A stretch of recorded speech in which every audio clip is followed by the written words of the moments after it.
Igreja Cristo é Vida, a sua cidade refúgio.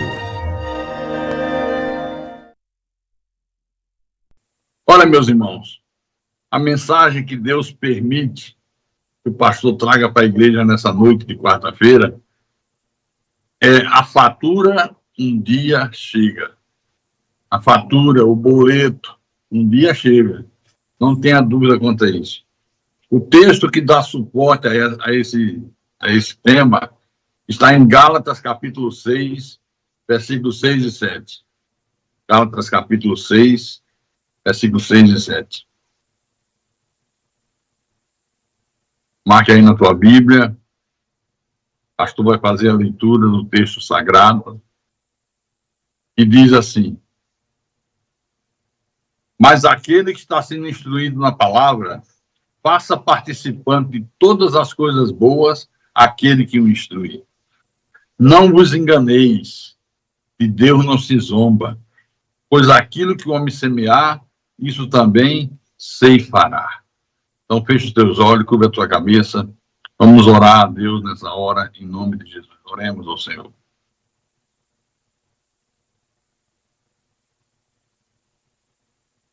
Senhor Jesus Cristo, o Senhor é o único e soberano Deus. O Deus que está no controle de todas as coisas.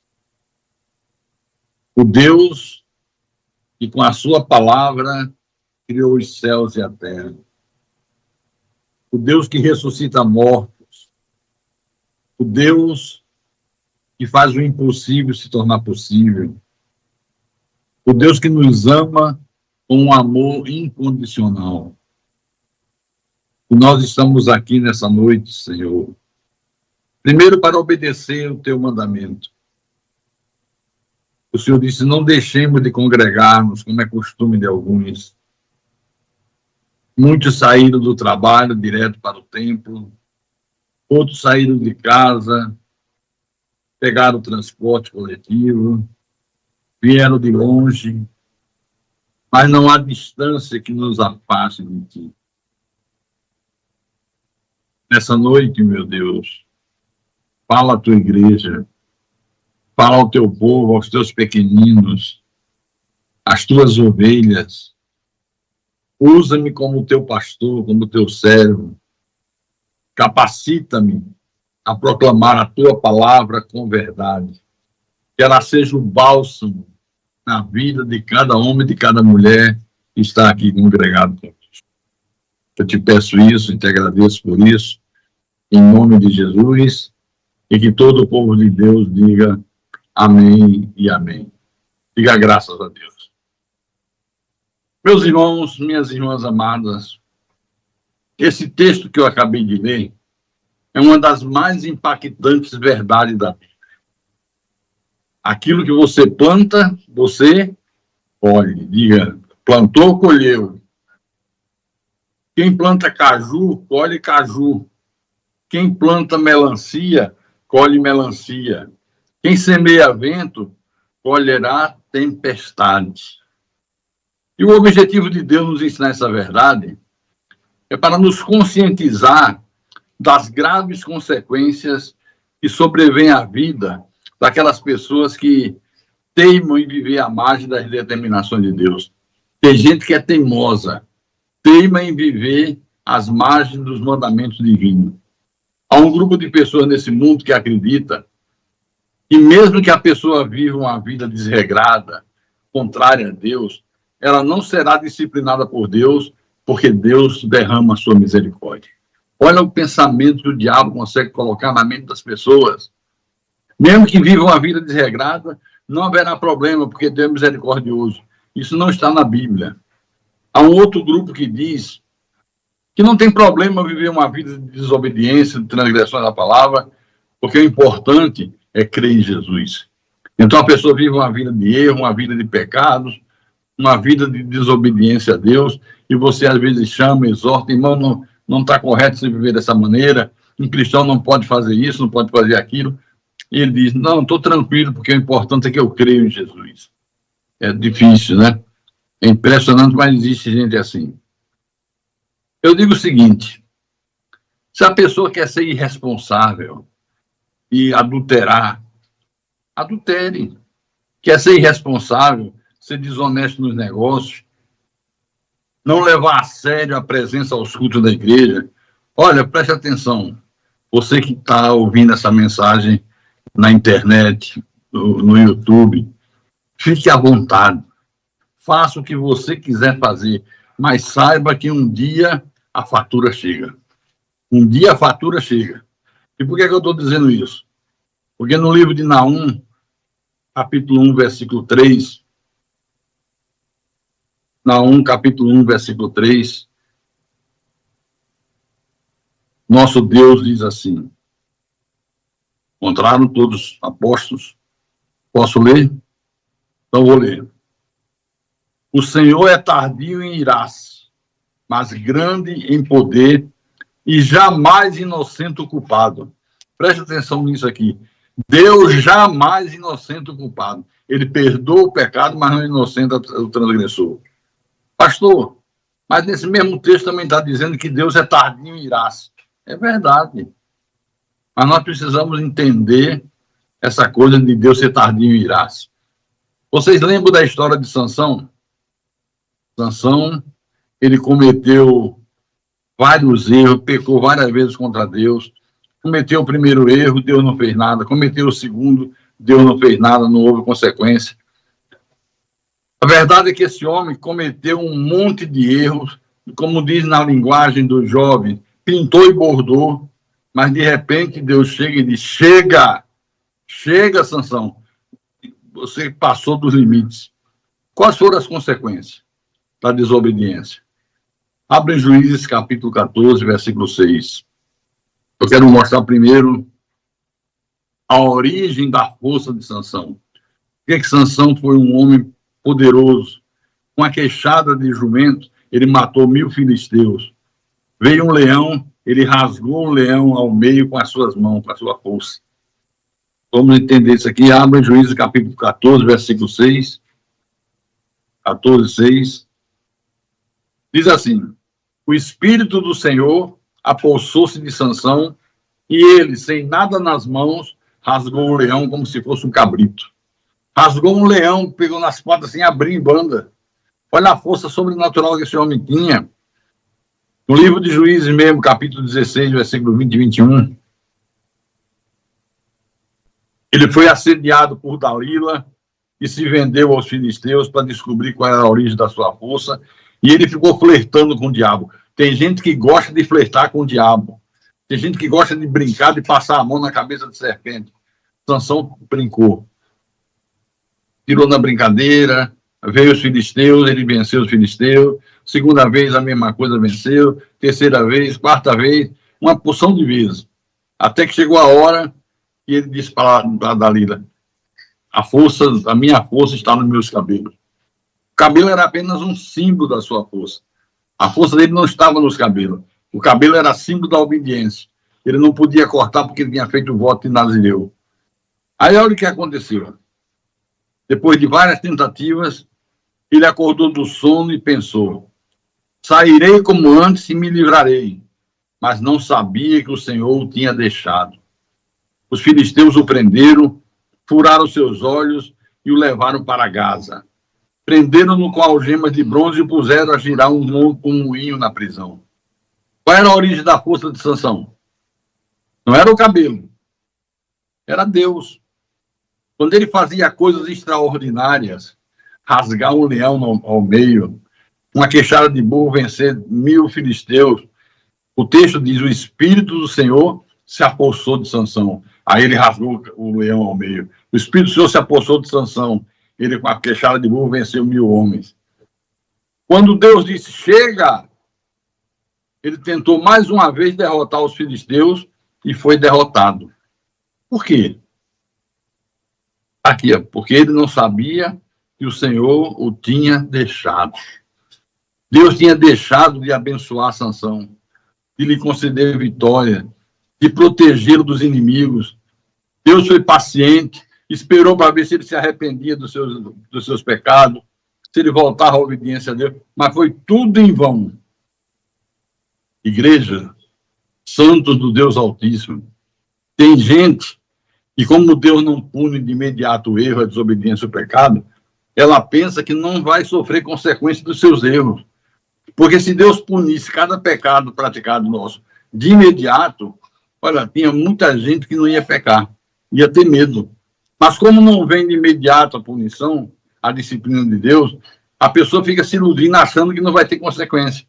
Tem gente que diz assim, o pastor fala que Deus pune, que Deus disciplina, mas olha, eu tô errado na minha vida, estou cometendo um pecado, e Deus não fez nada, Deus tem sido misericordioso comigo. Não se iluda. Deus não vai passar pano nos teus pecados. Uma hora a fatura chega. E quando a fatura chega, tem que pagar a fatura, tem que pagar o preço. Sansão pagou um preço caríssimo. Os filisteus o prenderam, levaram para Gaza, furaram os seus olhos, ficou cego dos dois olhos, colocaram ele lá no porão do castelo para fazer o trabalho, e quem fazia eram os bois, girar o moinho. Era Sansão que girava o moinho. Que decepção, que mau exemplo, que coisa triste para esse homem. Outro exemplo é o de Saul, o primeiro rei de Israel. Saul foi um homem que cometeu muitos erros. Foi desonesto, foi mentiroso, ciumento, arrogante. O ciúme que ele sentiu de Davi foi tão grande, a inveja, que ele passou a desejar matar Davi a qualquer preço. Não conseguiu. Vamos abrir em 1 Samuel, capítulo 13. 1 Samuel, capítulo 13, versículo 3 e 4. Ok? Todos encontraram, marcaram na Bíblia. Então acompanhe a leitura. Jonatas derrotou a guarnição dos filisteus que estava em Gibeá. O que os filisteus ouviram? O que os filisteus ouviram? Pelo que Saul fez tocar a trombeta por toda a terra, dizendo: ouçam isso os hebreus. Todo Israel ouviu dizer: Saul derrotou a guarnição dos filisteus, e também Israel se fez odioso aos filisteus. Então o povo foi convocado para junto de Saul em Gilgal. O que ele fez aqui? Tomou para ele uma glória que não era dele. Quem foi que derrotou os filisteus? O que é que diz na Bíblia? Jonatas. Não foi Saul, mas ele mandou anunciar em todo o reino que ele tinha derrotado os filisteus. Roubou a glória de Jonatas para ele. Olha como era o caráter desse homem. No versículo 8. No versículo 8, diz assim: Saul, 7 dias, segundo o prazo determinado por Samuel, não vindo, porém, Samuel a Gilgal, o povo se foi espalhando dali. Então disse Saul: trazei-me aqui o holocausto e ofertas pacíficas, e ofereceu o holocausto. Mal acabara ele de oferecer o holocausto, eis que chega Samuel. Saul lhe saiu ao encontro para o saudar. Aí Samuel perguntou: o que fizeste? Saul respondeu: vendo que o povo estava se espalhando daqui, e que tu não vinha nos dias aprazados, nos dias combinados, né? E que os filisteus já tinham se ajuntado em Miquimais, eu disse comigo mesmo: agora descerão os filisteus contra mim a Gilgal, e ainda não obtive a benevolência do Senhor. E forçado pelas circunstâncias, ofereci o holocausto. Então disse Samuel a Saul: procedeste neciamente em não guardar o mandamento que o Senhor teu Deus te ordenou, pois teria agora o Senhor confirmado o teu reino sobre Israel para sempre. Já agora não subsistirá o teu reino. O Senhor já buscou para si um homem que lhe agrada, e já lhe ordenou que seja príncipe sobre o seu povo, porquanto não guardaste o que o Senhor te ordenou. Sabe o que foi isso aqui? Ia haver uma guerra entre Israel e os filisteus. Eles estavam distantes. Samuel, o profeta, chamou Saul e disse: Saul, vai caminhando para lá, e daqui a uma semana eu chego. Eu chego, a gente oferece um holocausto para Deus, como prova de gratidão, de fé, de confiança, e aí você entra na batalha. Samuel disse: perfeito. Foi, esperou uma semana, Samuel não chegava, foi completando o 7º dia, ele viu o povo se espalhando, voltando para casa, ficou apavorado, disse, ai meu Deus, daqui a pouco vai chegar a hora da guerra, eu não ofereci holocaustos a Deus para receber o benefício de Deus. Já estava errado em pensar assim, que os benefícios de Deus ninguém se compra. O holocausto era oferecido como prova de fé, de confiança em Deus, de gratidão, não para Deus dar vitória. E ele pega e diz, sabe uma coisa? Já está em cima da hora, já é o 7º dia, traz aqui o holocausto. Trouxeram o holocausto para Saul. Ele vai e celebra a cerimônia de oferecer holocausto para Deus. Coisa que só um profeta, só um sacerdote podia fazer. Era um grave pecado, um grave erro. Alguém que não fosse sacerdote, que não fosse profeta, fazer cerimônia de holocausto.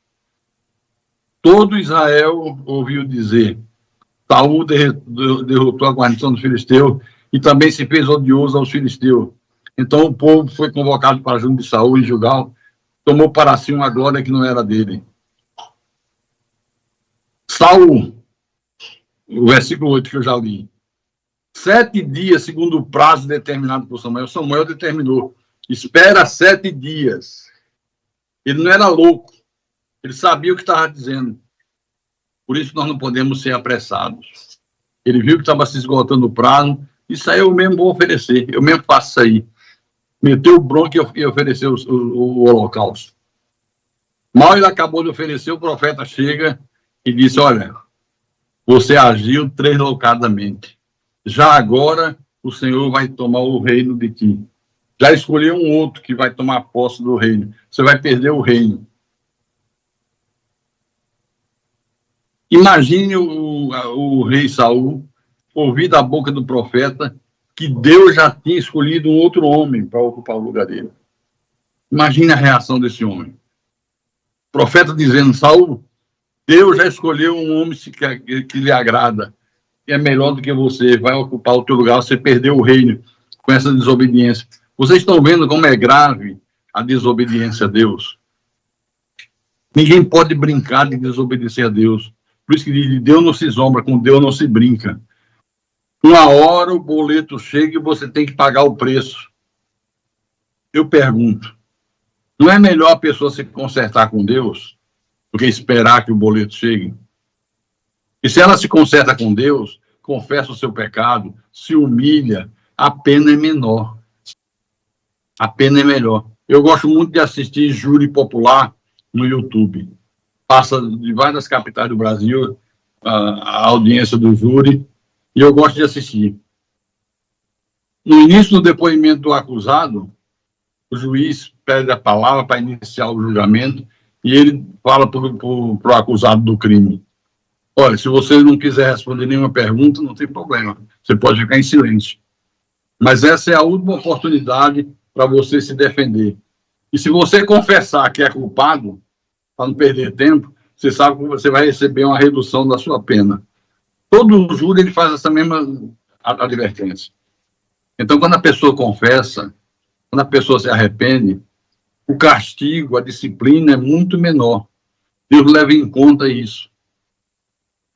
Davi também é um exemplo muito importante.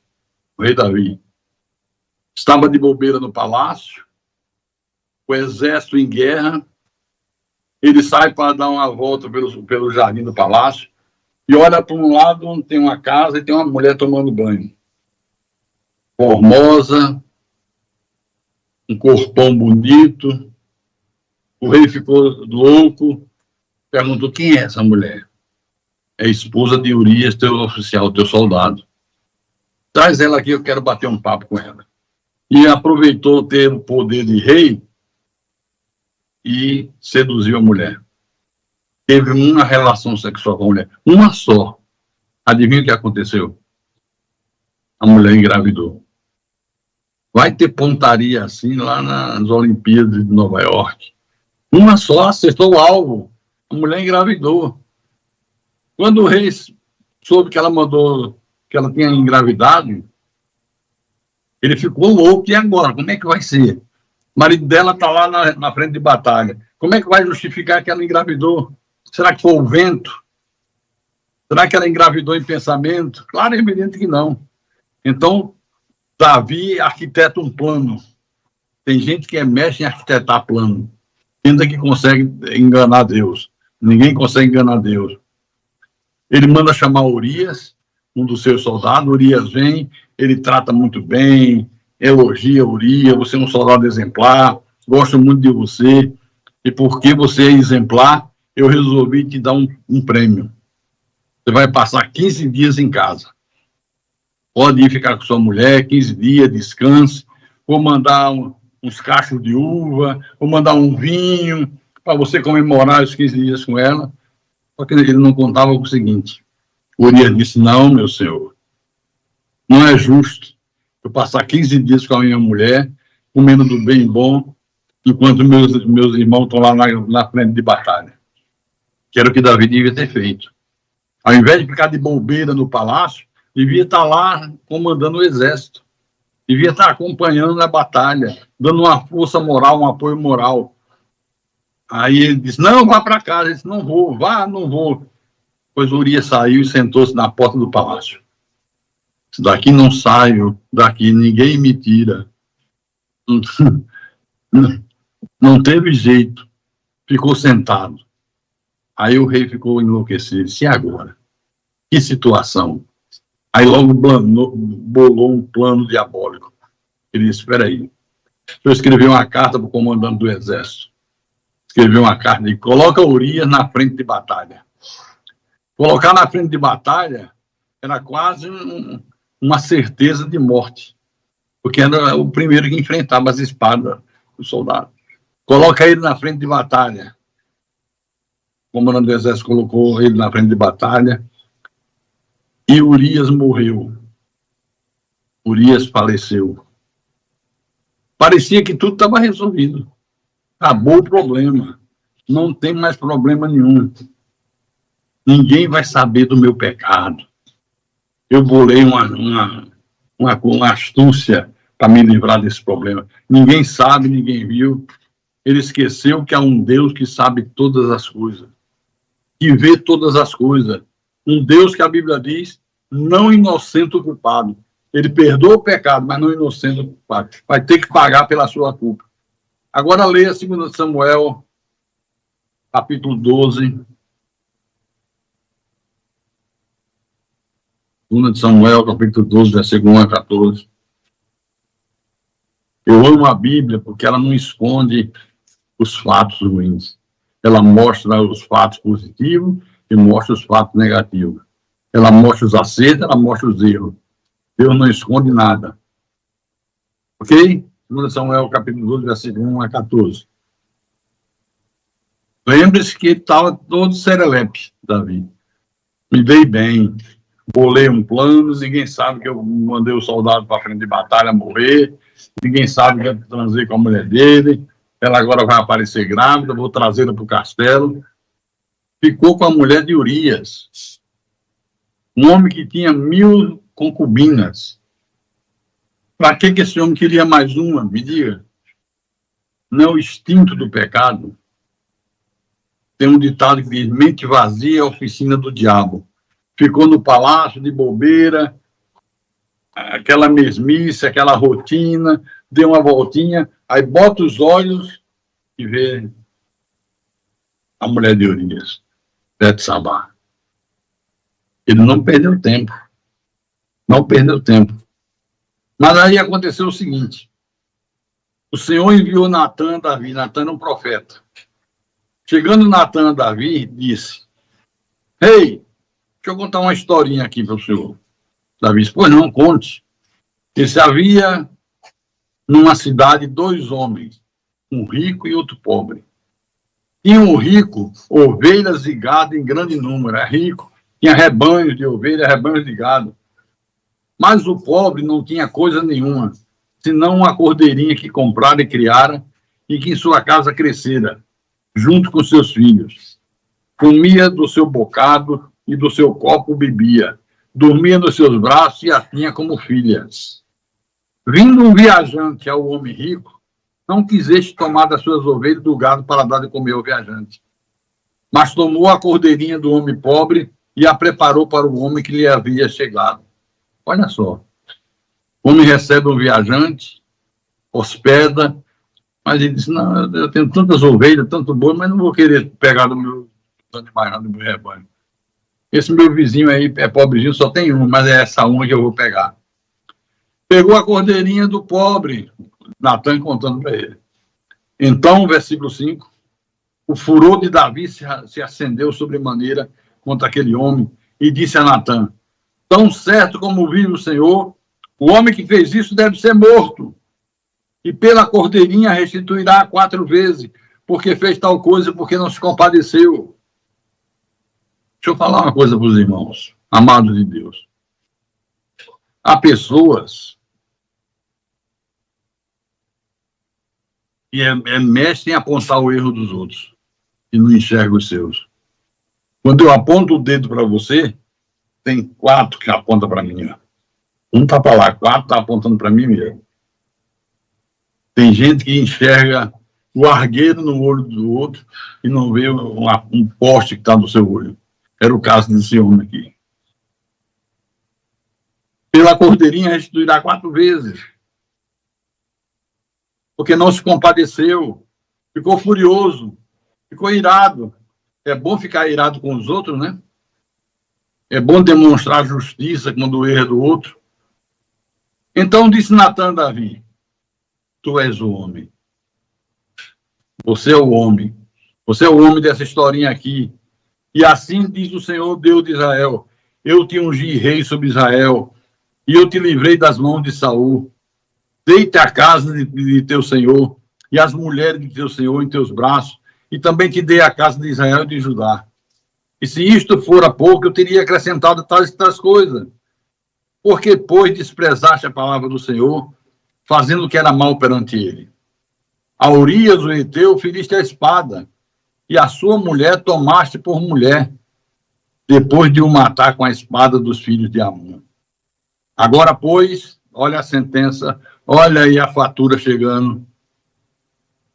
Agora, pois, não se apartará a espada jamais da tua casa, porquanto me desprezaste e tomaste a mulher de Urias, o Heteu, para ser tua mulher. Assim diz o Senhor, eis que da tua própria casa suscitarei o mal sobre ti, e tomarei tuas mulheres à tua própria vista, e as darei a teu próximo, o qual se deitará com elas em plena luz do sol. Versículo 12. Porque tu o fizeste em oculto, mas eu farei isto perante todo Israel e perante o sol. Então disse Davi a Natan, pequei contra o Senhor. Disse Natan a Davi, também o Senhor te perdoou o teu pecado, não morrerás. Mas posto que com isto deste motivo a que blasfemasse os inimigos do Senhor, também o filho que te nasceu morrerá. Começou a chegar a fatura. Olha, a primeira coisa que vai acontecer, Davi, teu filho vai morrer. Esse filho que você vê na barriga de Betsabá não vai viver, vai ser morto. Começou a chegar a fatura, porque tu desobedeceste a minha palavra, tu fizeste aquilo que você sabe que eu não aprovo. Irmãos, eu quero dizer para vocês uma coisa. O efeito do pecado é devastador. O mal que o pecado provoca é uma coisa avassaladora. Porque o que é pecado? Falar só pecado parece uma coisa assim, volúvel. Pecado é toda e qualquer desobediência a Deus.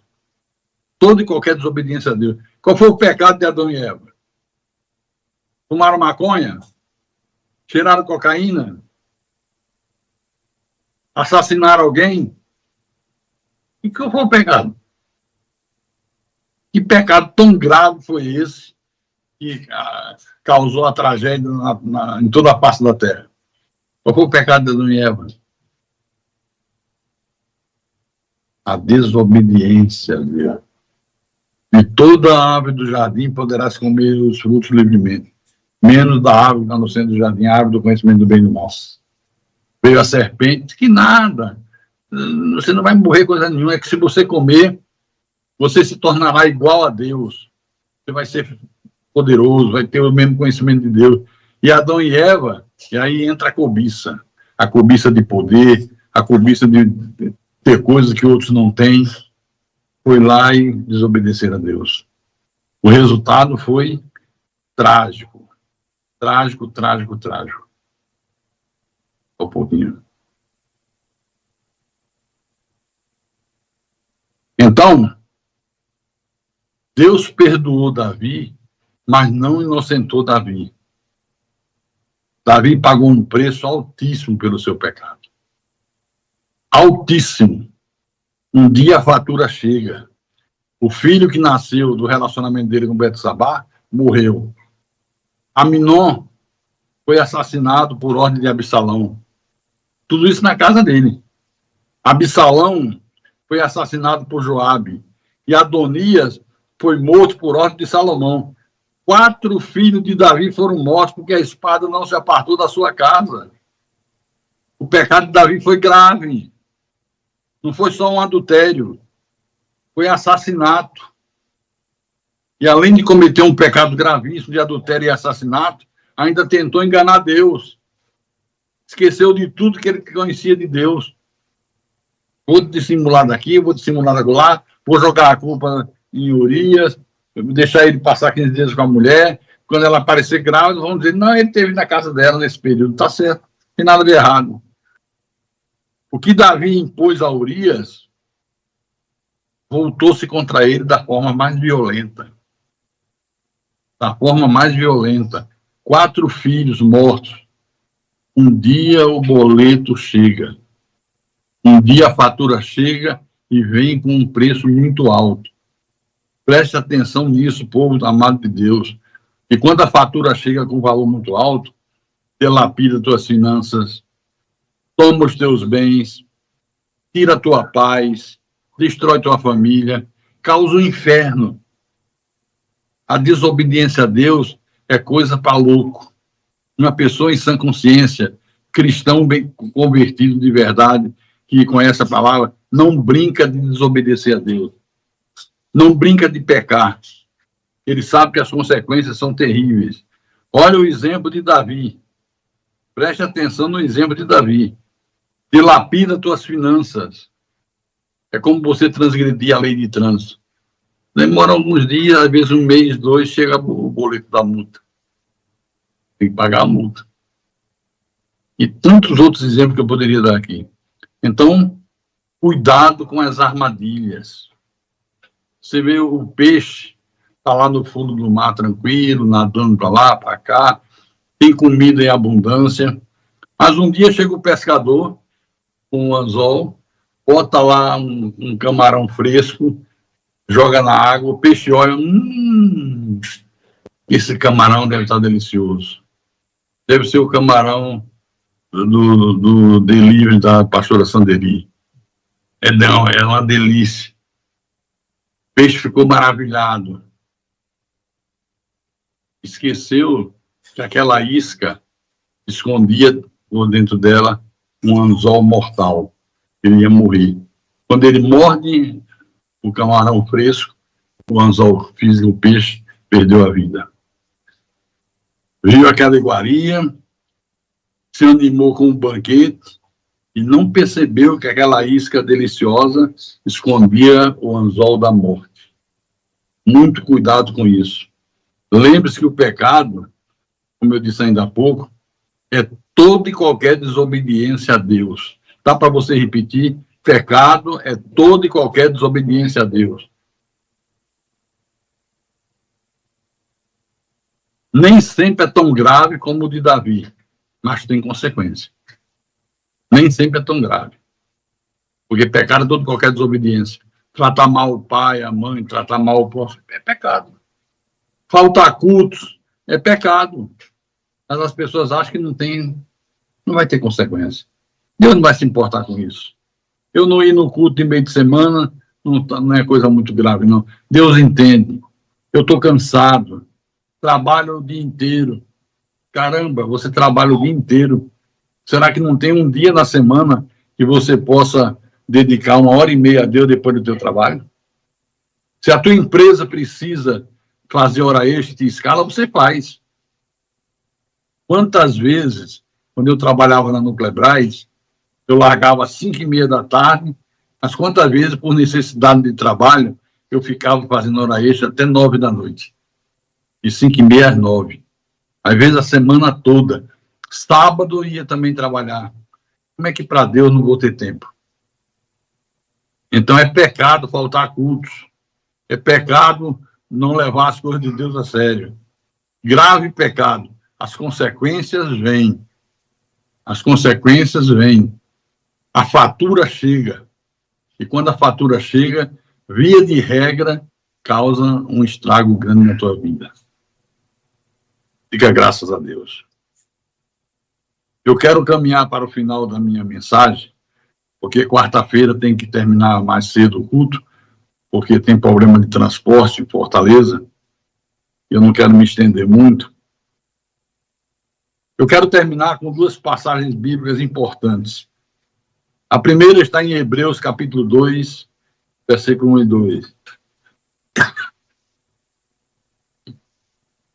Hebreus, capítulo 2, versículo 1 e 2.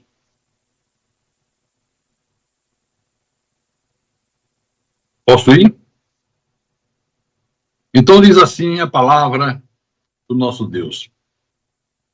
Por esta razão, importa que nos apeguemos com mais firmeza às verdades ouvidas, para que delas jamais nos desviemos.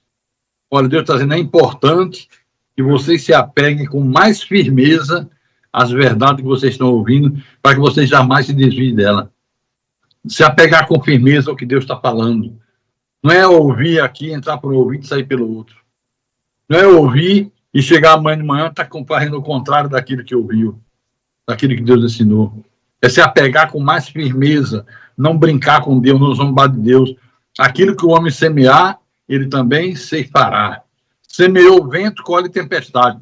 Davi semeou vento quando ele caiu numa aventura extraconjugal.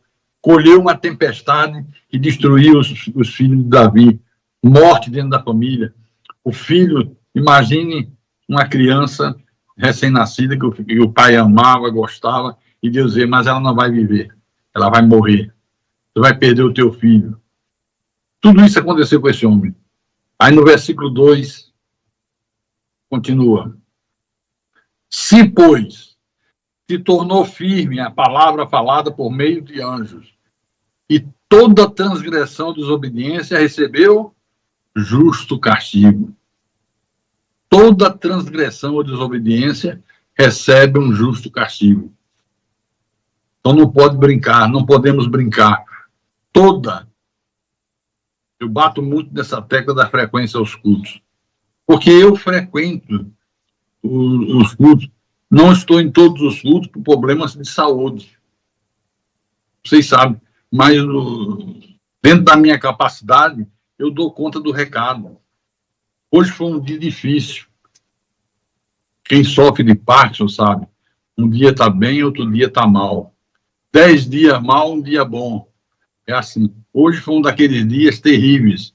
Eu cheguei a falar com o pastor Érigues, agora no final da tarde, dizendo, pastor Érigues, se prepare, porque tem 3 coisas que podem acontecer.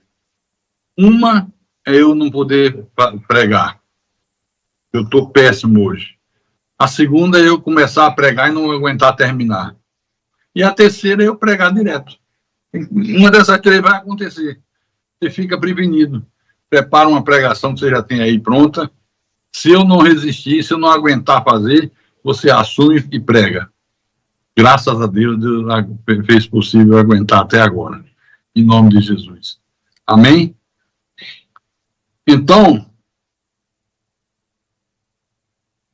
entrou uma ligação aqui, é horrível.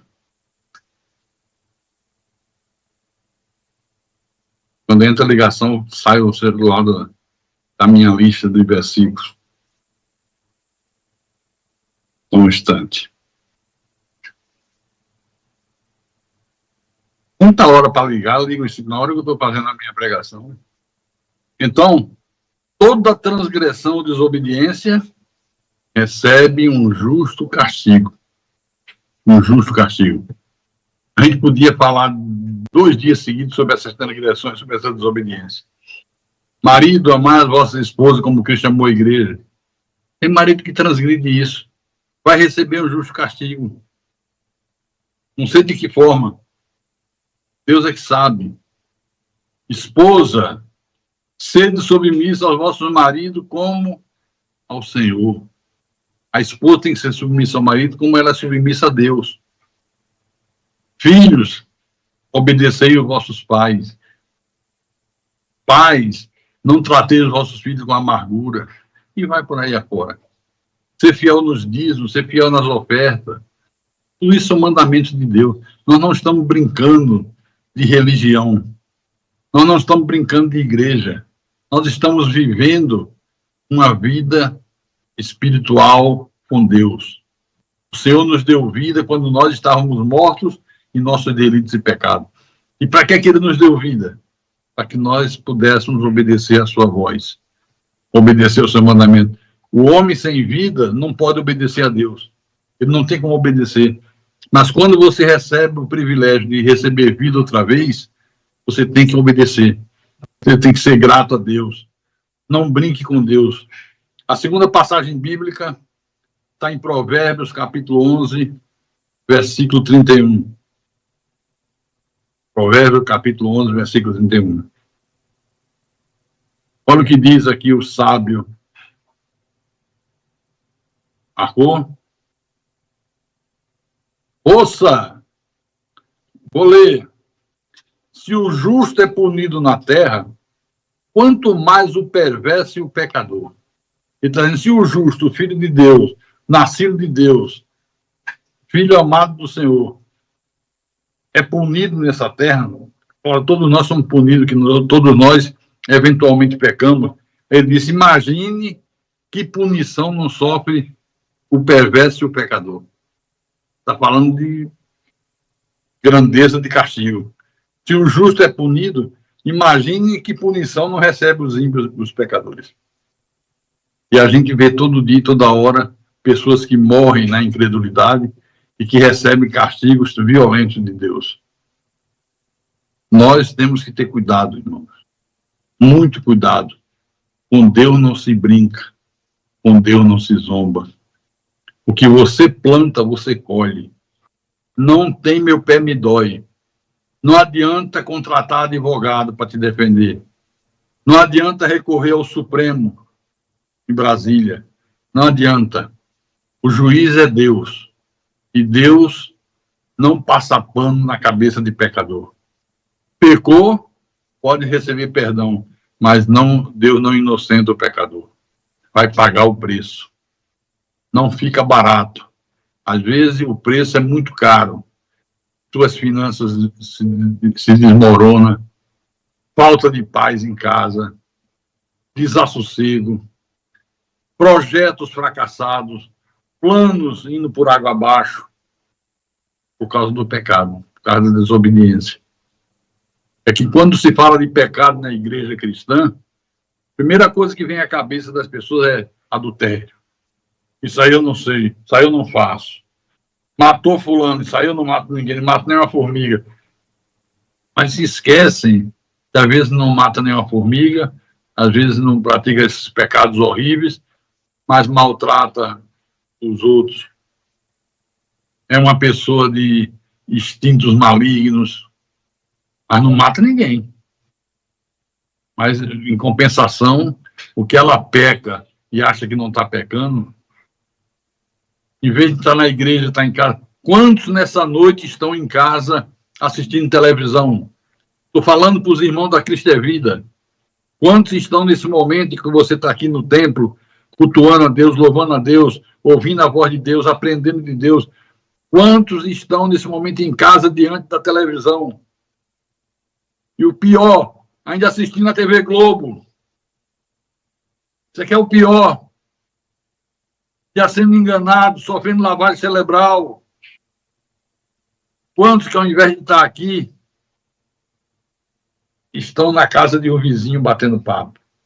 Não teve disposição para vir para a igreja, mas teve disposição para ficar com o vizinho até 10 horas da noite, 11 horas, jogando conversa fora. Conversando sobre política, sobre futebol, sobre isso, sobre aquilo. Quantos que não estão aqui conosco, como nós estamos, em obediência ao mandamento de Deus, porque foram para uma festa que o convidaram. Não vou à igreja porque recebi um convite de um amigo meu, é aniversário do filho dele, vai ter comes e bebes, e eu adoro comes e bebes. Eu quero ver quando chegar a fatura. Aí se você vai gostar de comes e bebes. Eu quero ver quando chegar o boleto, se você vai gostar de ficar de papo furado com o vizinho, ao invés de estar na igreja. Aí quando tudo começa a virar de cabeça para baixo, você diz, não sei o que está acontecendo. E muitos colocam a culpa em Deus. Por que está acontecendo isso comigo? Eu não entendo por quê, mas devia entender. Se todos nós fizermos um autoexame, sempre que vem tribulação, sempre que vem coisas que são amargas, via de regra é consequência dos nossos pecados, é consequência dos nossos erros. Não tem santo nessa história. Não tem meu pé me dói. Não tem aquela pessoa que diz, eu estou bem com Deus, eu não peco. A Bíblia diz, mentiroso, mentiroso, mentirosa, todos pecam. Nós não vivemos na prática do pecado. Não vivemos. Mas, eventualmente, nós pecamos. Então, saia daqui nessa noite com isso na sua cabeça. Deus não inocenta o culpado. Deus não inocenta o culpado. Semeou vento, vai colher tempestade. Semeou desobediência, vai receber o boleto. Vai receber a fatura do quanto custa aquela tua desobediência. Amém? E quem tem ouvidos para ouvir, que ouça o que o Espírito Santo falou à igreja nessa noite, em nome de Jesus e para a glória de Deus.